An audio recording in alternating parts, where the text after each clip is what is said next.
వాళ్ళు ఈ శ్లోకం తప్పులు చదవకుండా ధారణ చేసి అమ్మవారి పాదం మీద కొద్దిగా కుంకం వేసి ఈ శ్లోకం చదివి నమస్కారం చేస్తే భర్త దీర్ఘాయుష్మంతుడై చక్కగా పుత్రపౌత్రాదులను చూసి 3 తరాలు చూసి ఆయన ఒడిలో తలపెట్టుకుని తన శరీరం విడిచిపెట్టగలిగిన భాగ్యాన్ని పొందుతుంది.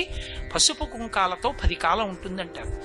ఇది యథార్థంగా నా జీవితంలో ఒకానొక సందర్భంలో అనుభవంలోకి వచ్చింది ఒక విషయంలో. కానీ వ్యక్తిగత విషయాలు నేను సభావేదికల మీద చెప్పడం నాకు అలవాట్లేదు, అందుకని చెప్పను. అంత గొప్ప శ్లోకం. అందులో శంకరులు అంటారు, సుధామప్యాస్వాద్య ప్రతిభయ జరా మృత్యుహరిణీం విపద్యంతే విశ్వే విధిమకముఖాత్యాది విశదః కరాళం యక్ష్వేళం కబళతవత కాలకలన నశంభోస్తన్మూలం తవ జనని తాటంక మహిమా.